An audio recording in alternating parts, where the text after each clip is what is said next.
भक्तामर प्रणतमालिमणिप्रभाणा मद्योतकं दलितपापतमोवितानं सम्यक् प्रणम्य जिनपादयुगं युगादाय वालम्बनं भवजले पततां जनानां। देवादिदेवादिं ब्रह्मा श्री आदिनाथ भगवान की, देवादिदेव मूलनायक श्री चिंतामणि पार्श्वनाथ भगवान की, पूज्य आचार्य प्रवर श्रीमान तुंग स्वामी महाराज के, गुरुनाम गुरु आचार्य भगवान श्री ज्ञान सागर जी महाराज के, संत श्रोमणी आचार्य भगवान गुरुदेव श्री विद्यासागर जी महाराज के।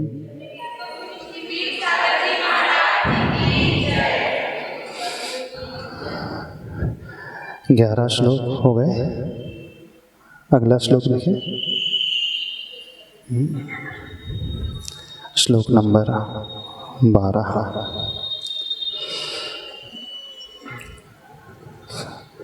आप सभी लोगों का प्रिय विषय जो रहता है ना, वो श्लोक आ रहा है। आप सभी लोग जो चाहते हो ना अपने लाइफ में, क्या चाहते हैं? सभी लोग क्या चाहते हैं? शांति नहीं, सुंदरता। हाँ, सुंदरता पाने की होड़ में हर व्यक्ति लगा है, सुंदर दिखने की होड़ में हर व्यक्ति लगा है, अपने रूप को दिखाना चाहता है। कैसे मिलता है वह सुंदर रूप, और सबसे सुंदर कौन होता है ये बताया जा रहा है। तीर्थंकर प्रभु से ज्यादा सुंदर कोई भी नहीं होता, इवन कामदेव भी नहीं होते। वैसे कामदेव अपने आप में सुंदर माने जाते हैं, लेकिन तीर्थंकर उनसे भी अधिक सुंदर होते हैं। कैसे उन्होंने सुंदर रूप पाया, क्या किया, कैसे उनका शरीर सुंदर बन गया, कौन सा उसके पीछे अंतरंग कारण था, कौन सा बहिरंग कारण था, यह सारा का सारा विषय श्लोक में छिपा हुआ है। इसका उच्चारण कर लें, फिर इसके अर्थ को देख लेते हैं। यह शांत राग रुचिभिः परमाणुभिस्त्वं निर्मापितस्त्रिभुवनैकललामभूत तावन्त एव खलु ते प्रणवः पृथिव्याम् यत्ते समानमपरं नहि रूपमस्ति। क्या कहा गया है? यह शांत राग रुचिभिः परमाणुभिः त्वं निर्मापितः त्रिभुवन एक ललामभूतः। हे प्रभु, आप कैसे बने हैं? वैसे आत्मा का कोई रूप नहीं होता है, कोई रंग नहीं होता है, कोई आकार नहीं होता है, आत्मा में कोई स्पर्श नहीं होता है, न गंध होती है, न स्वाद होता है, न ही वर्ण होता है। आत्मा अरूपी है, दिखाई नहीं देती है, और सबकी आत्मा बिल्कुल एक जैसे ही होती है, चाहे वह पुरुष की हो अथवा स्त्री की हो, मनुष्य की हो अथवा त्रियंच की हो, देव की हो अथवा नारकी की हो, पंचेंद्री की हो अथवा एकेंद्री विकलेंद्री की हो, चाहे कामदेव की हो, चाहे तीर्थंकर की हो, और चाहे निगोदिया जीव की हो। इन सब की आत्मा में कोई अंतर नहीं, कोई अंतर नहीं होता। अंतर होता है बाहर का, जो हमें देखने में आता है, और वो है पुद्गल। जो हमें देखने में नहीं आता, हमारा आत्मद्रव्य, उस आत्मद्रव्य में कोई अंतर नहीं होता है। वैसे हम यहाँ पर जब प्रभु की स्तुति करते हैं तो स्तुति में हमेशा गुण देखे जाते हैं। जब हम वंदना करते हैं, भक्ति करते हैं, नमस्कार करते हैं, उद्देश्य गुणों की प्राप्ति का। फिर भी एक बात, बड़ी विचित्र बात, कई लोगों के मन में प्रश्न उठता है, जब गुण सबके एक जैसे होते हैं, सारे केवलियों के गुण एक ही जैसे, चाहे वो तीर्थंकर हो चाहे सामान्य केवली हो, हर अरिहंत परमेष्टि के गुणों में कोई डिफरेंस नहीं होता है। फिर भी यहाँ आचार्य प्रवर मानतुंग स्वामी जी आदिनाथ भगवान की जब स्तुति कर रहे हैं, अथवा 2400 तीर्थंकर भगवान की स्तुति कर रहे हैं, तो वे गुणों को न कह करके क्या कह रहे हैं? भगवान आपका क्या रूप है, हाँ आपका क्या सुंदर शरीर है, कैसा होना चाहिए, हाँ बताओ हमें। माइक ले लो, माइक से बोलना। रूप जो होता है, शरीर जो होता है, क्षणिक होता है, नश्वर होता है, स्थायी नहीं होता है। कुछ समय के पश्चात जीर्ण शीर्ण होने लगता है, क्षरण होने लगता है रूप का। सुंदर से सुंदर व्यक्ति भी क्यों ना हो, आप अपनी 20 साल पुरानी फोटो उठा करके देख लेंगे। हाँ, तुम्हारी मैरिज हुई कितने साल हो गए मोनू? सोनू क्या नाम है? 10 साल। हाँ 10 साल। 20 साल पहले वाली फोटो और अभी की फोटो में कितना डिफरेंस, अंतर आ जाता है। यानी रूप कोई स्थायी नहीं होता है, उसमें हमेशा परिवर्तन होते ही रहता है। फिर भी भगवान की स्तुति करने के लिए आचार्य प्रवर शरीर का वर्णन कर रहे हैं। बड़ा आश्चर्य का विषय है। आप लोगों को आश्चर्य नहीं होता? ये तो भेदभाव हो गया। कहाँ भगवान पर्याय में उलझ करके रह गए? आचार्य प्रवर मानतुंग स्वामी जी उनकी बात कर रहे हैं। कहाँ भगवान, मैंने आचार्य प्रवर आत्मा को भूल करके, अनंत चतुष्टय को भूल करके, अनंत ज्ञान दर्शन सुख वीर को भूल करके कैसे भक्ति कर रहे हैं? भगवान आपका रूप कितना अद्भुत है, कितना सुंदर है। थोड़ा सा ऐसा प्रतीत नहीं होता है? ये आचार्य प्रवर की जो दृष्टि है थोड़ी सी अलग सी दृष्टि है। क्योंकि जब जब धर्म की बात आती है तो लोग तो यही कहते हैं ना, द्रव्य दृष्टि रखना चाहिए। कहाँ पर्याय दृष्टि में उलझे हो, शरीर में उलझे हो। शरीर सो राग द्वेष का कारण, विकल्पों का कारण। शरीर को गौण करोगे, दृष्टि में आत्मा आएगी तो विकल्प शांत होंगे, ऐसे नहीं कहा जाता? तो स्तुति में, भगवान की भक्ति में शरीर को देखना चाहिए कि नहीं देखना चाहिए? हाँ बोलो, आप क्या पूछ रहे थे? रूप भी तो एक गुण होता है स्वामी जी। रूप गुण होता है? रूप भी तो एक गुण होता है। कौन सा गुण होता है? रूप गुण होता है। रूप किसका गुण है? जीव का कि पुद्गल का? स्पर्श रस गंध वर्ण वंतः पुद्गला, सूत्र कहते हैं ना।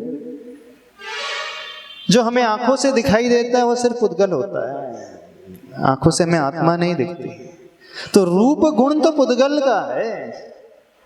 हम प्रभु की भक्ति करने बैठे हैं और प्रभु की भक्ति जब की जाती है तो हमें आत्मा के गुणों की भक्ति करना चाहिए, याद करना चाहिए कि शरीर के गुणों को याद करना चाहिए। लेकिन उन्होंने तो जो पूर्व में ऐसे कर्म किए, उसका जो फल उनको रूप के रूप में प्राप्त हुआ, हाँ। उसके गुणों की व्यक्ति कर रहे हैं वो तो। किसकी भक्ति कर रहे हैं? सुंदर शरीर है, क्या गजब का शरीर है आपका प्रभु। होना चाहिए भक्ति में, शरीर की ओर दृष्टि होना चाहिए। यदि कोई शरीर की ओर दृष्टि रख करके भक्ति कर रहा है तो बोले यहाँ तो सब शर्मकार है। कहाँ चमड़ी को देख करके उलझ करके रह गए, हाँ पर्याय में उलझ करके रह गए। अरे अंतिम पर्याय से क्या मतलब? पर्याय तो पर्याय है, वो तो नष्ट ही होने वाली है।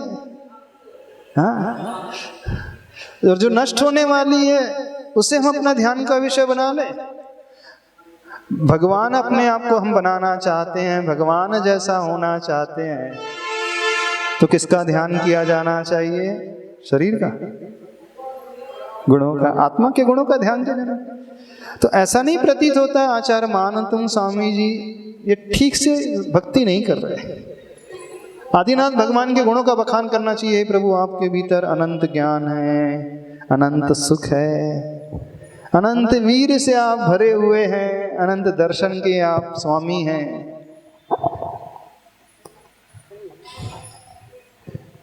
जब आचार्य प्रवर तीर्थंकर भगवान के शरीर को देख रहे हैं तो हम भी देखने लगे तो क्या परेशानी हो जाएगी? शरीर विकल्प का कारण होता है कि नहीं होता है? शरीर को देखना चाहिए। जब आप किसी आचार्य परमेष्टि की भक्ति कर रहे हैं, तो मुनि महाराज की भक्ति कर रहे हैं, प्रणगान कर रहे हैं, तो शरीर को देख करके प्रणगान करते हो, है ना? चरित्र को देख करके प्रणगान करते हो, उनके 28 मूल गुणों को देख करके प्रणगान करते हो, उनकी आरती उतारते हो। अब कोई मान लीजिए श्याम वर्ण के मुनि महाराज आचार्य परमेष्टि हैं, किसी का हुंडक संस्थान है, हो सकता है। हुंडक संस्थान मतलब आड़े तिरछे हाथ पैर हो। कोई आवश्यक नहीं कि सभी मुनिराज समचतुर संस्थान वाले, हुंडक संस्थान वाले मुनिराज भी केवल ज्ञान प्राप्त कर सकते हैं। हुंडक संस्थान होता है जैसे किसी को पोलियो हो जाता है ना, पैर तिरछे होते हैं, लूला जो हो जाता है, हाथ ऐसे मुड़े हुए होते हैं, कुबड़ सी निकली रहती है, कमर हमेशा झुकी सी रहती है, शरीर के अनुपात में चेहरा जो है बहुत छोटा अथवा बड़ा, यानी एकदम बेढंगा शरीर। ऐसा जीव भी मुनि बन सकता है और अपने कर्मों को नष्ट कर सकता है। ऐसा जीव भी अरिहंत परमेष्टि बन सकते हैं और सिद्ध परमेष्टि भी बन सकते हैं। तो पूजा आत्मा की और आत्मा के गुणों की होना चाहिए कि शरीर की गुणों की होना चाहिए। तो फिर ये श्लोक नंबर 12 ठीक है कि नहीं है? हाँ, क्यों ठीक है? हाँ बोलो, आपको क्या पूछना? नमोस्तु महाराज जी। हाँ महाराज जी, जैसे सभी का नेचर अलग होता है, सभी में अलग अलग गुण होते हैं, तो ऐसे 24 तीर्थंकर भगवान थे, तो उनके अलग अलग गुण थे क्या सभी भगवानों में? एक से गुण थे? कौन से गुणों की बात कर रहे हैं? आत्मा के गुणों की कि शरीर के गुणों की बात कर रहे हैं? आत्मा के गुण। आत्मा के गुण तो सबके एक जैसे होते हैं। तीर्थंकर छोड़ दो, सामान्य केवली भी जो होते हैं ना, उनके गुण भी और तीर्थंकर के गुण भी एक जैसे होते हैं।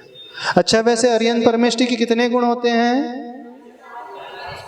46। हाँ, 46 मूल गुण ही तो बोल रहे हैं। तो उसमें तीर्थंकर प्रभु अथवा अरिहंत परमेष्टि के कितने मूल गुण होते हैं? 46 मूल गुण। और सबसे बड़ी विचित्रता देखना, उन 46 मूल गुणों में मात्र 4 मूल गुण ऐसे हुए हैं जो आत्माश्रित हैं, बाकी 42 मूल गुण हैं शरीर को लेकर के, रूप को लेकर के, जन्म के 10 अतिशय, है ना, केवल ज्ञान के 10 अतिशय, और देवकृत 14 अतिशय, 34 अतिशय, 8 प्रातिहार, 42 अतिशय, सब जो है पुद्गल वाले हैं। उसमें आत्मा से कुछ लेना देना नहीं। अब भगवान का सिंहासन भगवान का मूल गुण बन गया, भगवान का छत्रत्रय मूल गुण बन गया, चंवर है मूल गुण बन गए, भामंडल है मूल गुण बन गया, दिव्य ध्वनि है, दुंदुभी है, पुष्प वृष्टि है, पुष्प कोई वर्षा कर रहा है, देवता लोग, वो मूल गुण बन गए। हाँ, शरीर है नित्यम निस्वेदत्वम निर्मलता क्षीर गौर रुधिरत्वम च स्वाद्याकृति संघनने सौरूप्यम सौरभम च लक्ष्यम। पसीने से रहित शरीर, रक्त श्वेत होना, सुगंधित शरीर, मल नहीं होना, रोग नहीं होना, ये सब शरीर आश्रित गुण। यानी कि 46 में से 42 तो इसके खाते में चले गए। और जितनी आयु है, अपन भगवान महावीर को ले लें, कितनी आयु थी? 72 वर्ष। कब उन्हें केवल ज्ञान हुआ? 42 वर्ष की उम्र में।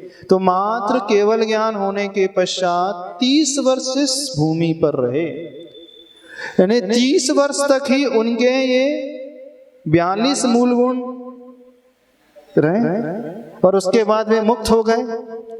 अब ना भगवान दिख रहे हैं, ना छत्रत्रय दिख रहे हैं, ना अष्टप्रातिहार दिख रहे हैं, ना देवता होने वाले अभिष्ट दिख रहे हैं, ना शरीर के अतिशय, ना जन्म, कुछ नजर नहीं आ रहा। तो ये फेयर है? शरीर को ध्यान में रख करके स्तुति करना चाहिए। क्यों की जाती है?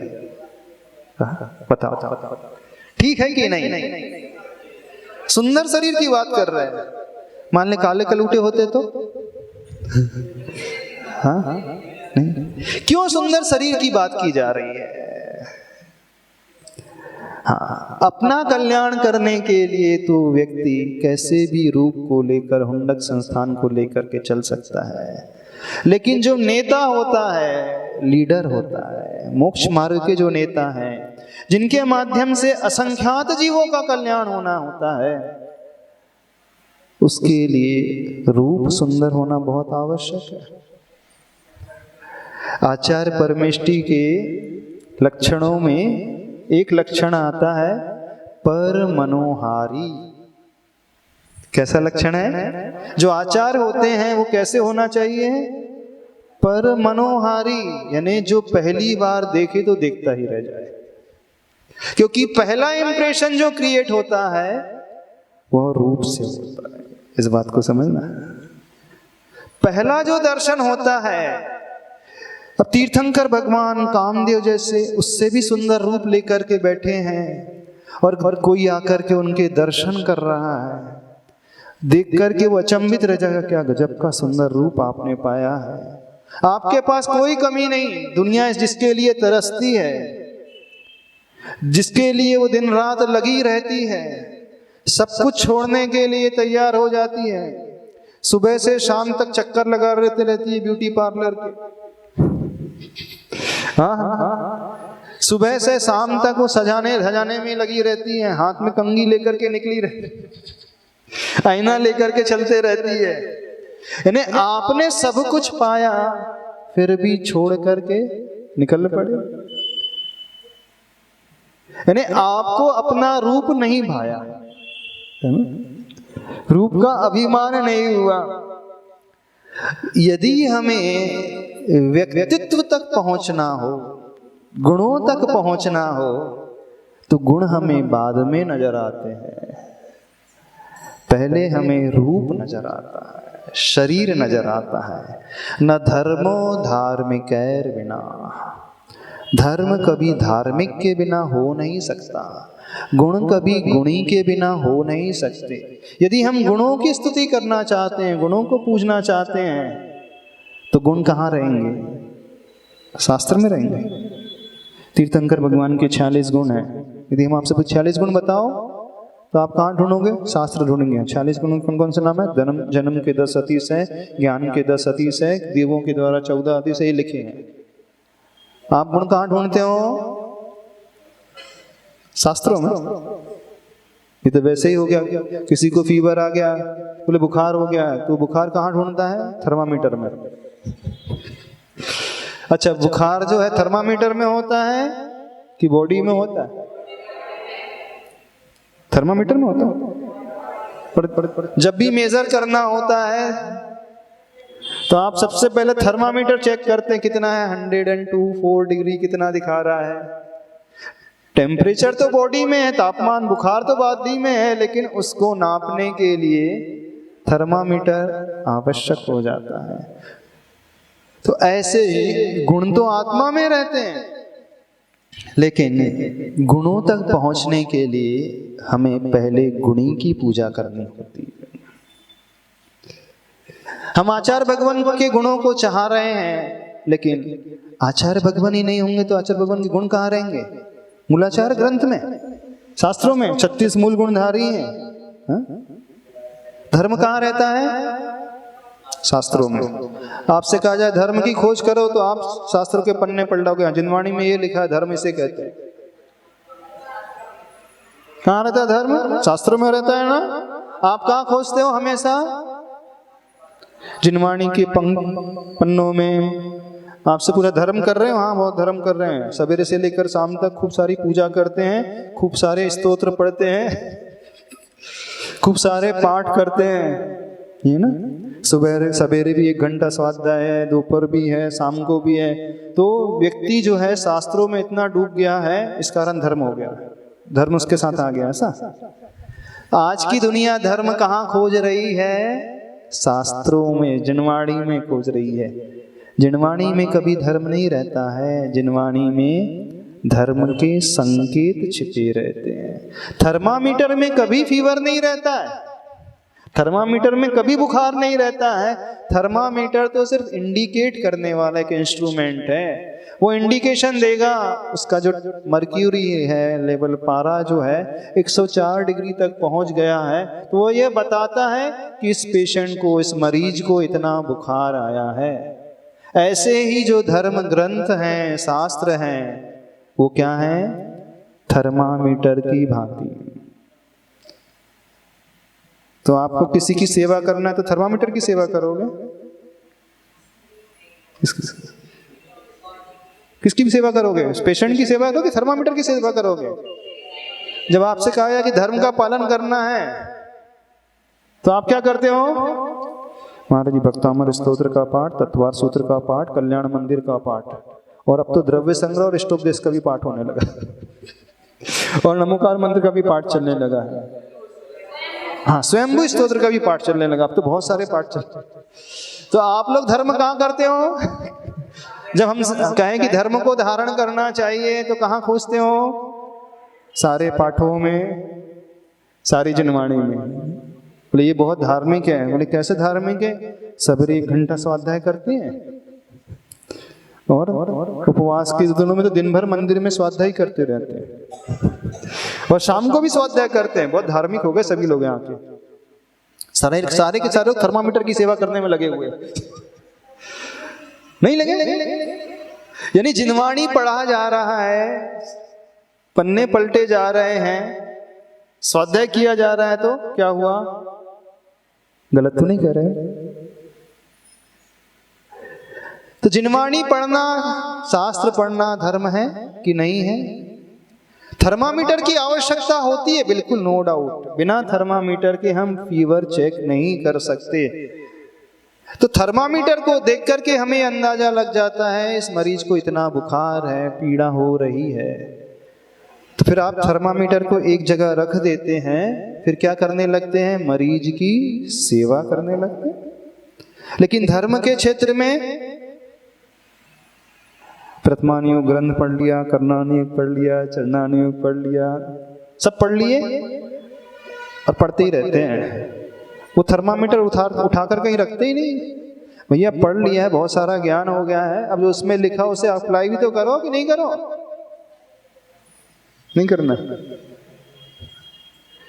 इंजीनियरिंग में कुछ सब्जेक्ट्स होते हैं अथवा बीएससी में होते हैं, एक होता है मैथमेटिक्स और एक होता है अप्लाइड मैथमेटिक्स। सुना? Mechanics and applied mechanics. क्यों होता है ऐसा? हाँ, अप्लाइड मैकेनिक्स, अप्लाइड मैथमेटिक्स, इसका अर्थ क्या है? जो पढ़ रहे हैं उसे सिर्फ बुद्धि तक नहीं रखना है, उसे इम्प्लीमेंट भी करना है, उसे जीवन में उतारना है। सारे के सारे आज के धार्मिक जो हैं सिर्फ पढ़ने में लगे हुए हैं। बड़े स्वाध्याय से, बहुत स्वाध्याय करते, दिन रात स्वाध्याय के स्वाध्याय करते लगे रहते हैं। जब हम किसी को स्वाध्याय करते हुए देखते हैं दिन रात, तो हमें तुरंत थर्मामीटर की याद आ जाती है।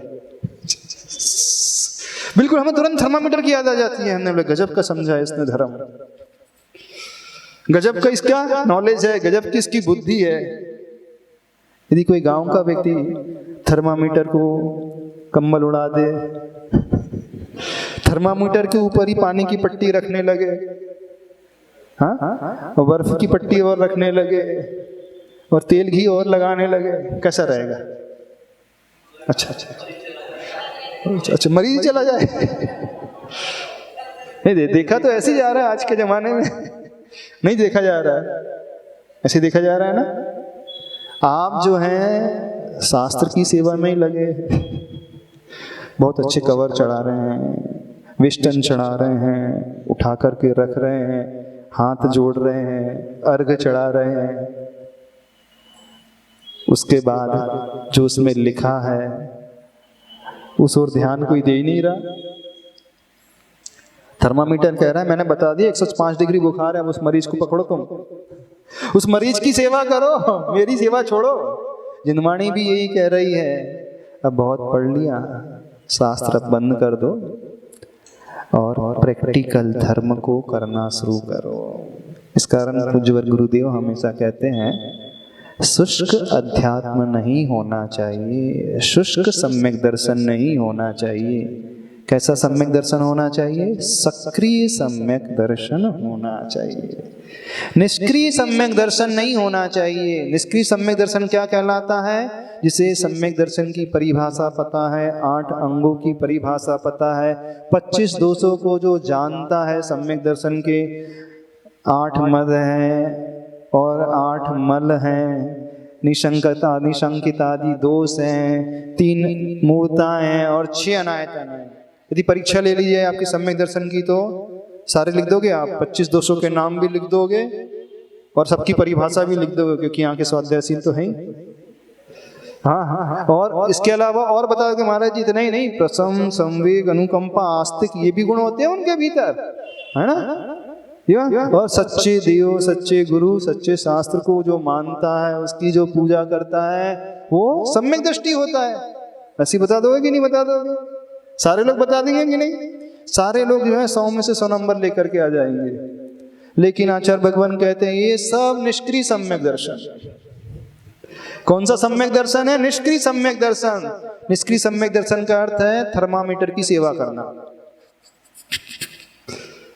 निष्क्रिय सम्यक दर्शन क्या कहलाएगा? थर्मामीटर की सेवा शुश्रूषा में लगे रहना। और सक्रिय सम्यक दर्शन मरीज की सेवा करना। सक्रिय सम्यक दर्शन जो शास्त्रों में लिखा है, अनुकंपा गुण, जो शास्त्र में लिखा है, संवेग गुण, संसार के दुखों से, पापों से डरने वाला। शास्त्र में लिखा है प्रशम गुण, कषायों को मंद करने वाला, कंट्रोल करने वाला। शास्त्र में लिखा है आस्तिक के गुण, श्रद्धावान होना चाहिए। तो बताओ आपके भीतर है अनुकंपा? नहीं है अनुकंपा? करुणा का भाव है? नहीं।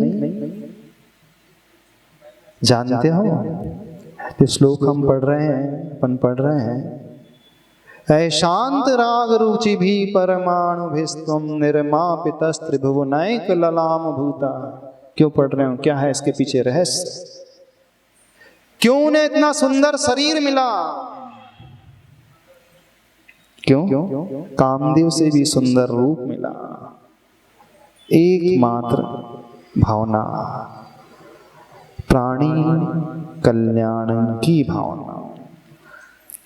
जगत में रहने वाले, संसार में रहने वाले जीवों के दुख दूर हो जाएं, ऐसी भावना उन आदिनाथ प्रभु ने पूर्व भव में भाई थी। 16 कारण भावनाओं में सबसे प्रमुख दर्शन विशुद्धि के साथ ये भावना कि जगत का कल्याण कैसे हो, संसार में रहने वाले जीवों के कष्ट कैसे दूर हो।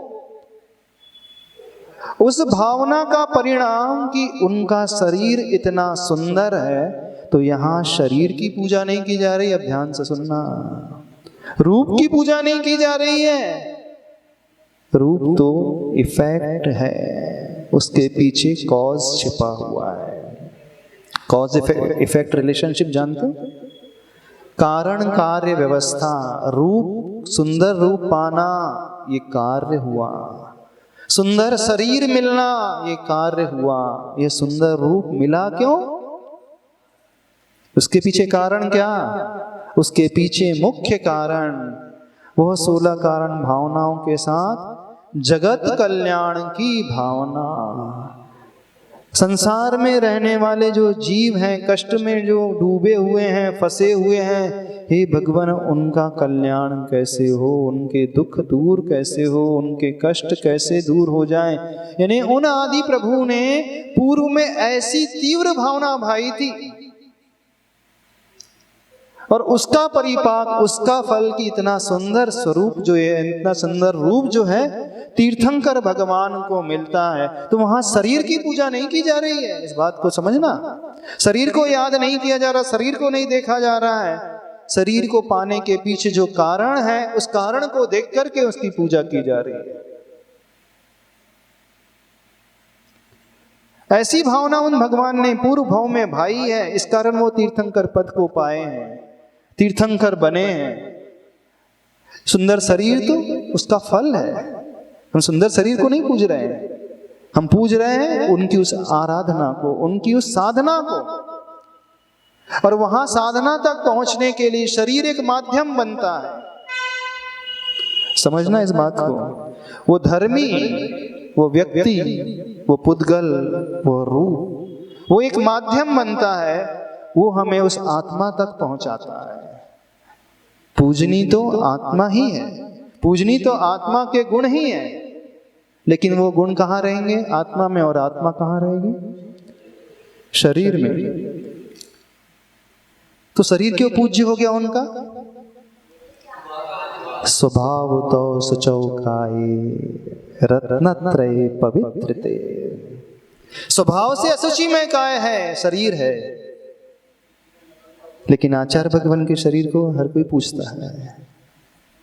आचार्य भगवान के कदम जहां पड़ जाए, जिस रास्ते पे पड़ जाए, उस धूल को भी उठाते हैं। देखा बहुत सारी महिलाएं हैं, जब आचार्य भगवान विहार करके जाते हैं, शौच से आते हैं, तो जहां उनके चरण चिन्ह उछल जाते हैं, उस धूल को उठा।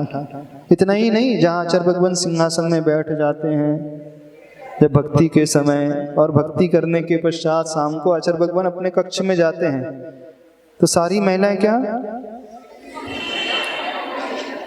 है ना, क्या करती है? ऐसी करती है कि नहीं?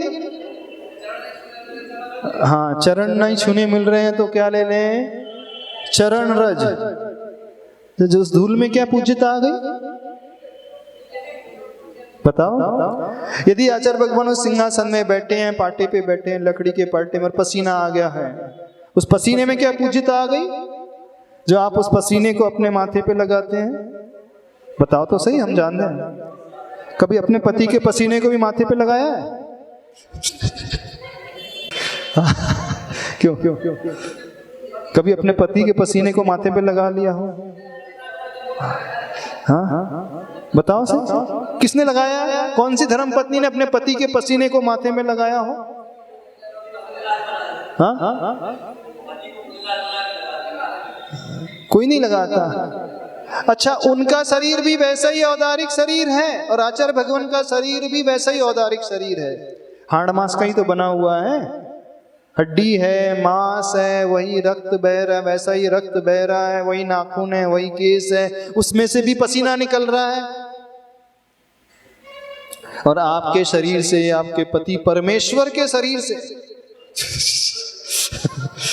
हाँ, पति परमेश्वर है ना, और आप परमेश्वरी। क्या क्या है? बता। पति को परमेश्वर के रूप में पूछते, मानते तो हैं। कभी उनका पसीना भी लगा लिया करो, कभी कभी ठंडी में लगा लिया करो। नहीं लगा। क्यों नहीं लगेगा? मल से भरा वैसा ही शरीर जैसे आपके पति का है, आचार्य भगवान का शरीर भी तो वैसा ही है। कि आचार्य भगवान के शरीर में मल नहीं रहता? चलो अभी हम तीर्थंकर को छोड़ दें थोड़ी देर के लिए। तीर्थंकर भगवान के शरीर में कोई मल नहीं होता, उनके शरीर में कोई पसीना नहीं निकलता, पसीने की एक बूंद तक नहीं निकलती। नित्यम निस्वेदत्वम, निर्मलता, क्षीर गौर रुधिरत्वम। सुंदर शरीर होता है, समचतुर संस्थान होता है, वज्र वृषभ नाराज सहनन होता है, अतुल पराक्रम है, अतुल बल होता है, सुगंधी उसमें से फूटती रहती है। तो कथनचित तीर्थंकर भगवान का शरीर तो बहुत अलग ही प्रकार का है, बहुत पवित्र है। उस शरीर में मल होता ही नहीं, मूत्र होता ही नहीं, तो उसमें कभी गंदगी आती ही नहीं है, क्योंकि तीर्थंकर भगवान कभी निहार नहीं होता। जो भी वो आहार ग्रहण करते हैं, सारा का सारा आहार जो है वो ऊर्जा के रूप में कन्वर्ट हो जाता है, यानी वेस्टेज कुछ भी नहीं बचता शरीर में, कुछ भी वेस्टेज नहीं बचता। जो भी वो ग्रहण करते हैं सारा का सारा आत्मसात हो जाता है। और आप लोग कैसे हैं? एक बहुत अच्छी बात आती है, हाँ पूछना है माइक से। जी महाराज जी, जब तीर्थंकर उनके अंदर मैल नहीं होते, श्वेत वर्ण सब रहते, तो अपन उनका अभिषेक क्यों करते हैं? अच्छा, तीर्थंकर का अभिषेक क्यों करते हैं? जब उनके शरीर में मल नहीं होता है, पसीना नहीं निकलता, धूल नहीं। अच्छा, अपन तीर्थंकर भगवान का अभिषेक करते हैं कि प्रतिमा का अभिषेक करते हैं? प्रतिमा, हाँ प्रतिमा भी। तो कभी भी भगवान की प्रतिमा को नहलाने के लिए, सफाई के लिए अभिषेक नहीं किया जाता है। क्या किया जाता है? क्यों किया जाता है? त्वामसीय कलमश गणोन्मथनाय देवम, है ना, अभिषेक पाठ पढ़ते हैं ना। अभिषेक उनका होता है, हे प्रभु आपको अभिषेक की आवश्यकता नहीं, क्योंकि आप तो पापों से, कर्मों से रहित हो चुके हैं। स्वी कलमश गणमत मनमत, स्वी यानी स्वयं का जो पाप है उसको नष्ट करने के लिए वो गंधोदक बनाया जाता है। उस गंधोदक को लगाने से हमारे पाप नष्ट होते हैं, इसलिए अभिषेक किया जाता है, ना कि उनके शरीर की सफाई के लिए अभिषेक किया जाता है। अभिषेक जो किया जाता है, कर्म प्रबंध निगणैरपि ताप्तम ज्ञात्वापि भक्ति वशतः परमादि देवम, बोलते ना, त्वाम स्वीय कलमश गणोन्मथनाय देवम शुद्धोदकैरभिनयामि महाभिषेकम। ये श्लोक बोलते हो कि नहीं? हे प्रभु आप कर्म रूपी प्रबंध निगड़े यानी हथकड़ी और बेड़ियों से रहित है। आपके भीतर किसी भी प्रकार का रोग शोक 18 दोष जो होते वो नहीं है। आपके भीतर कोई भी कर्म घातिया कर्म नहीं है। हम जानते हैं आपके शरीर में कोई मल नहीं है, फिर भी हम आपका क्यों अभिषेक कर रहे हैं? यानी श्रावक जो बोलता है, इस कारण मैं अभिषेक कर रहा हूं कि उस अभिषेक के माध्यम से जो गंधोदक बनेगा और उस गंधोदक को मैं लगाऊंगा तो मेरी आत्मा पवित्र होगी, मेरे पाप धुलेंगे। यानी अपने पापों को धोने के लिए प्रभु का अभिषेक किया जाता है। नहाते भगवान हैं और साफ हम होते हैं। कभी देखा आपने? खाए दूसरा पेट आपका भर जाए, कभी होता है ऐसा? दूसरा भोजन कर ले और आप तृप्त हो जाएं। स्नान प्रभु कर रहे हैं, प्रभु का हो रहा है और सफाई आपकी हो रही है, कभी होता है? बस यही होता है भगवान के साथ। तो भगवान के शरीर को साफ करने के लिए नहीं, अपने पापों को धोने के लिए अभिषेक किया जाता है। इस बात को समझना। तो हम क्या कह रहे थे? हाँ, कहाँ क्या चल रहा था, मैं एकदम भूल गया। हाँ, पति का पसीना।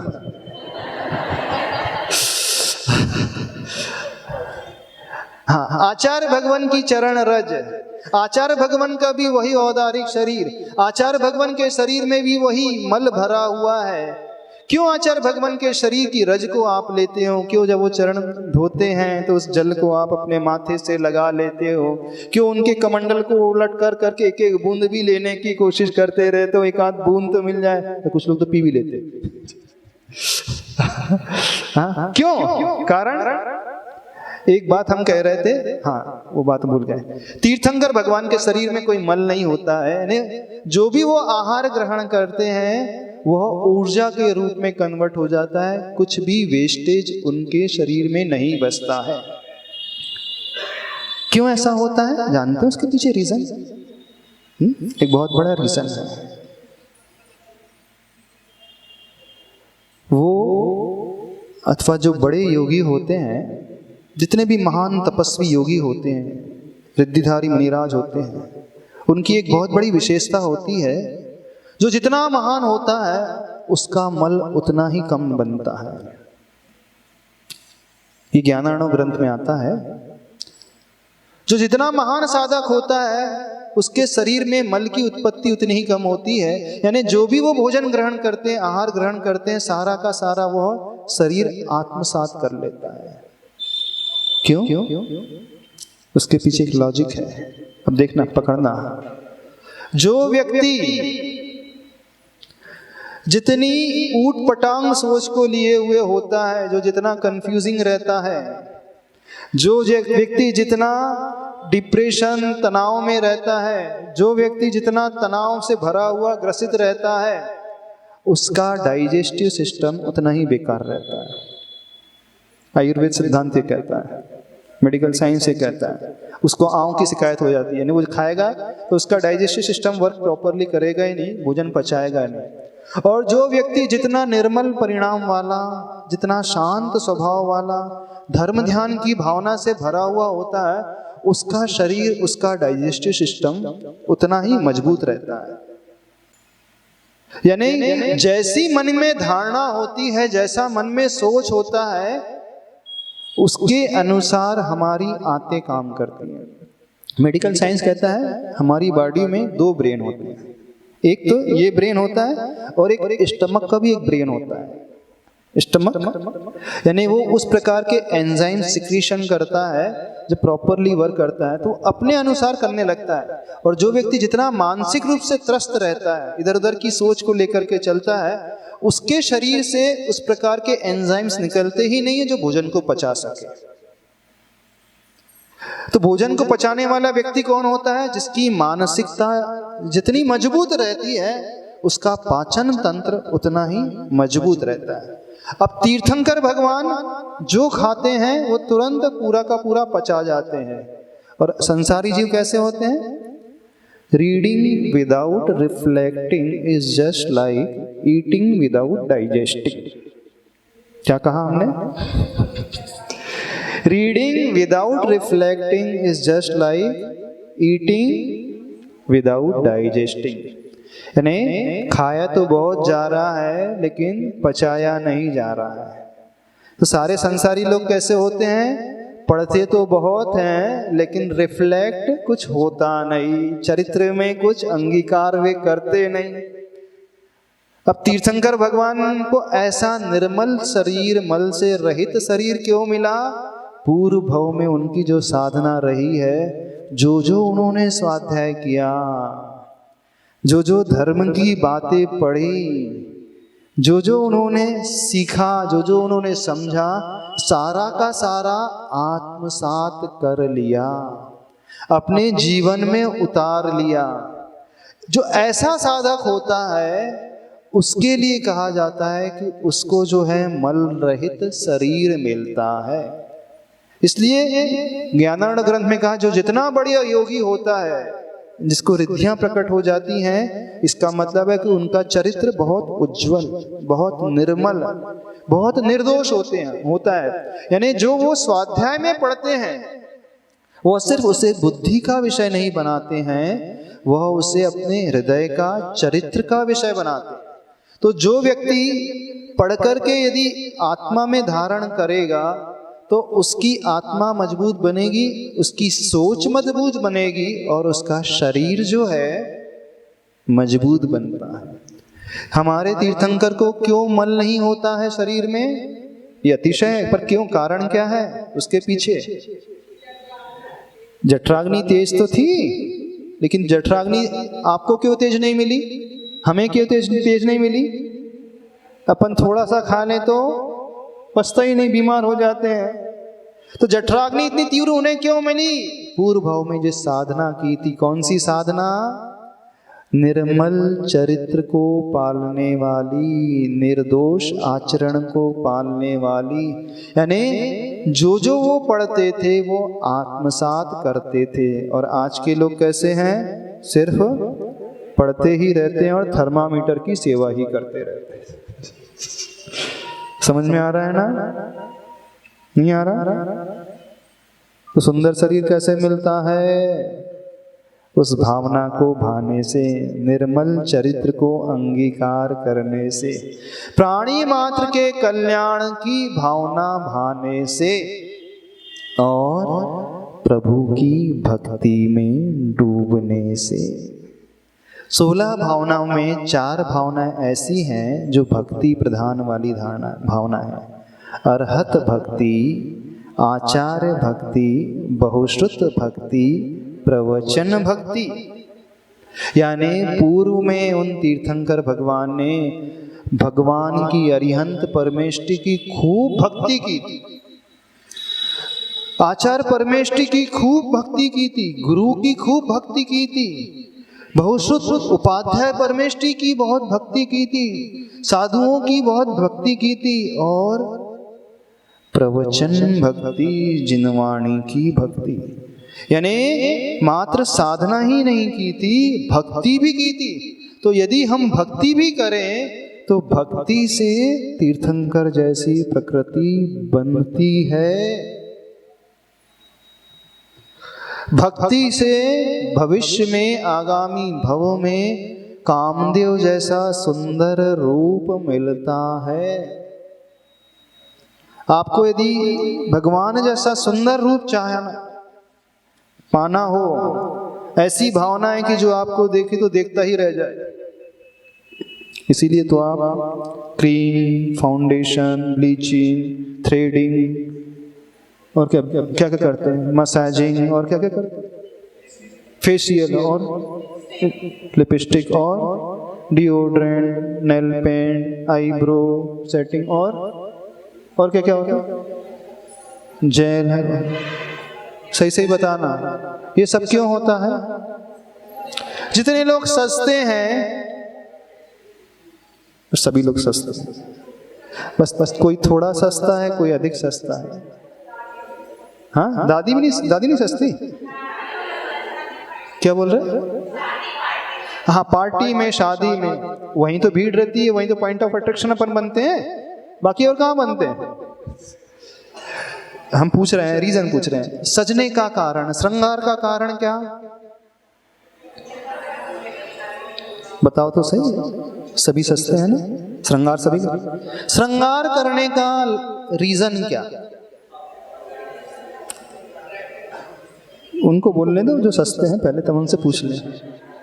क्यों? कोई कारण तो होगा कि नहीं होगा? बिना कारण ऐसे?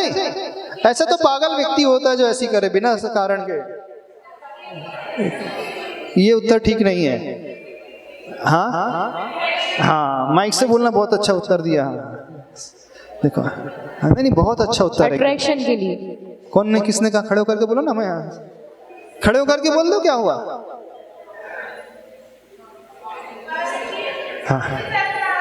हाँ, खड़े होकर के बोलो, थोड़ा झिझक। एक माइक दे देना, कॉर्डलेस दे देना, एक और दे देना। हाँ, बोलो आप। महाराज जी, सब लोग इसलिए सस्ते हैं कि अच्छे दिखें, अच्छे दिखें, हमको देखें लोग। हाँ, और हमें देखें। हाँ, आप क्या कह रहे हैं? शुरू से चलता आ रहा है, तो वैसा हम लोग भी करते हैं, सब करते जा रहे हैं। अच्छा, सब करते जा रहे हैं, सब सस्ते जा रहे हैं, इस कारण आप ऐसे करते जा रहे हैं। ऐसा नहीं है, ये तो बालकों के लिए होता है। जब बाल्यावस्था होती है ना, वो देखा सीखी करते हैं। जो बड़े हो जाते हैं वो समझदार हो जाते हैं। अंदर एक भाव रहता है, मन के अंदर एक भाव रहता है, लोग मुझे देखें, मैं दुनिया को अट्रैक्ट कर पाऊं। भले ही शब्दों में ना कहो, लेकिन अंदर से ही भाव है।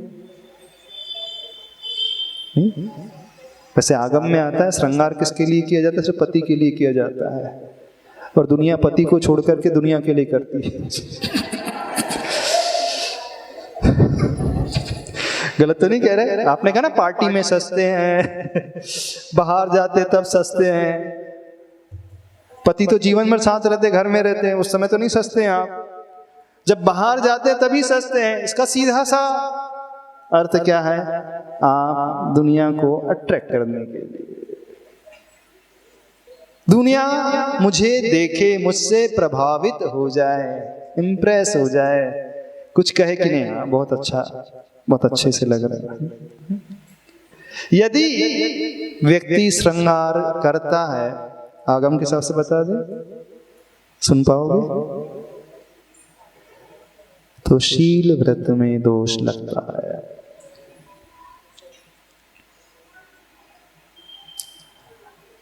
कैसे दोष लगता है? आप दुनिया को अट्रैक्ट करना चाह रहे हैं, शील व्रत क्या कहलाता है? अपने पति को छोड़ करके दुनिया के सारे सारे व्यक्ति जो है, अपनी धर्म पत्नी को छोड़ करके सारी महिला वर्ग, सारे बच्चियां जो हैं, या तो माँ हो, बहन हो, बेटी हो, अन्य पुरुष वर्ग, पुत्र हो, पिता हो अथवा भाई, हमने किसी को नहीं देखा कि वो पिता को रिझाने के लिए सस्ता हो। कोई है दुनिया में जो अपने भाई को अट्रैक्ट करने के लिए सस्ता है? इतनी महिला पूछ ले रहे हैं।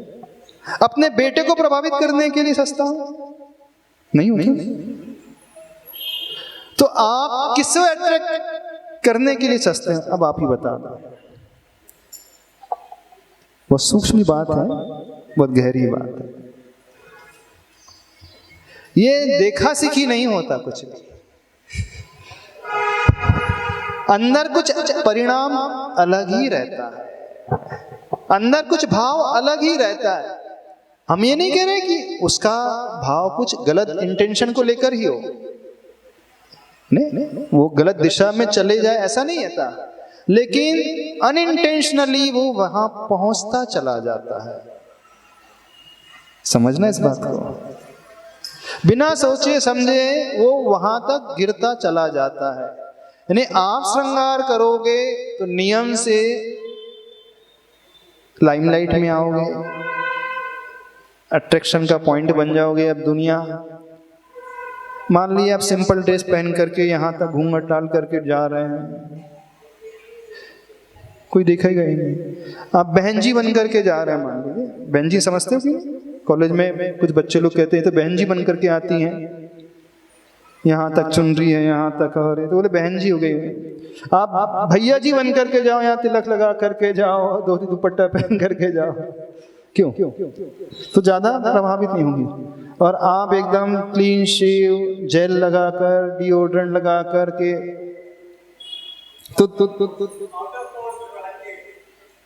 अरे आपसे मतलब आपसे नहीं कह रहे, सबसे कह रहे, जनरल सबसे कह रहे।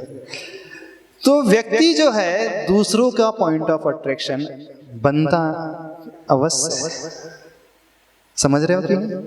तो आगम में कहा है नारियों का श्रृंगार एकमात्र अपने पति के लिए होता है।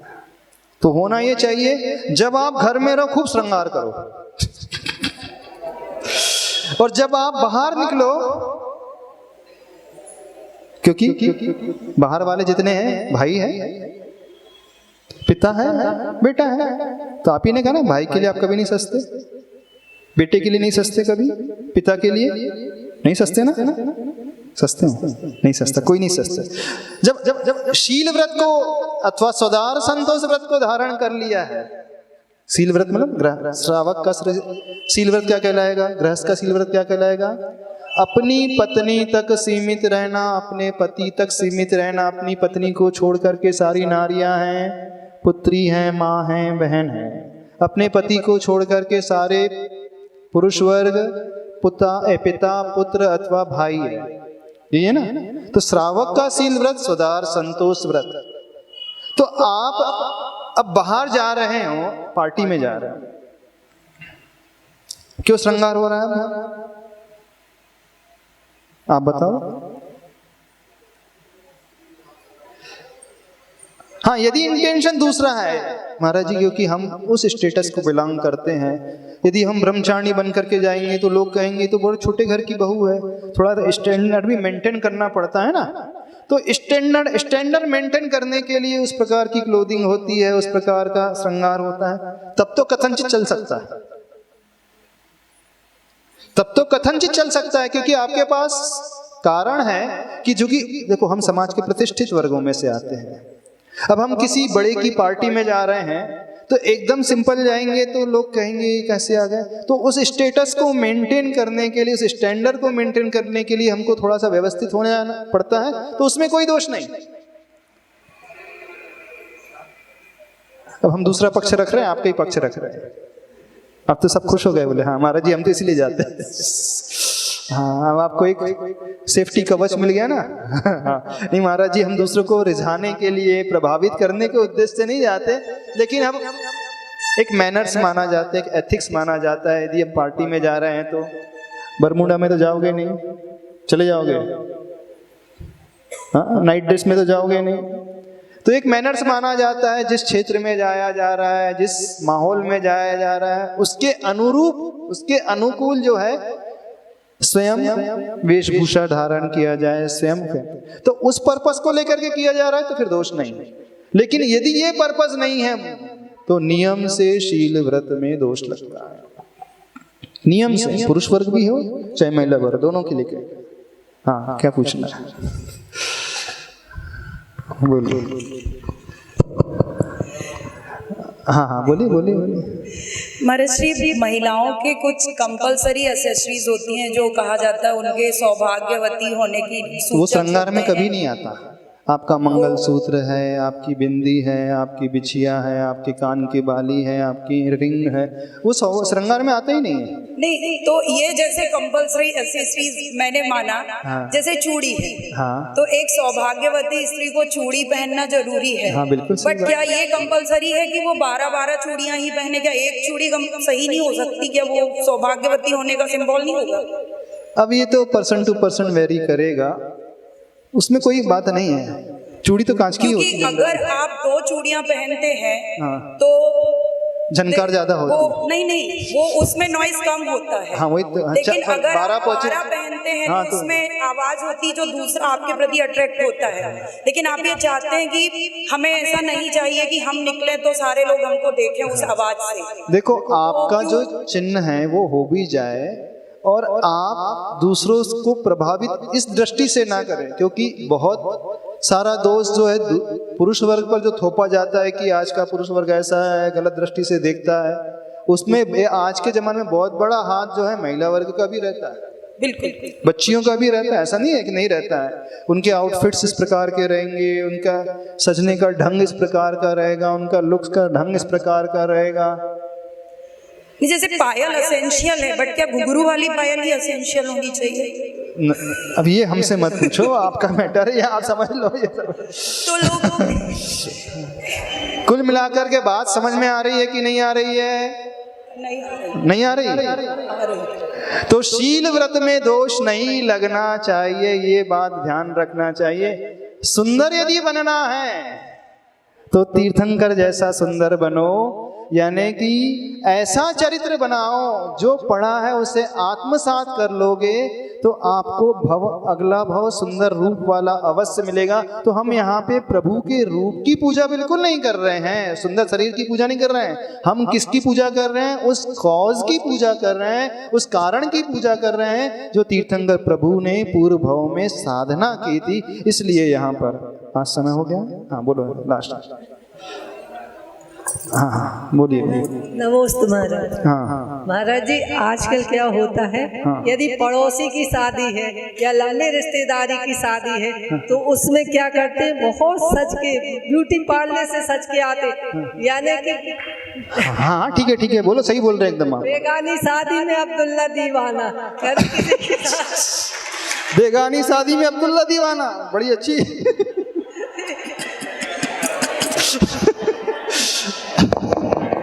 चलो, समय आपका हो गया।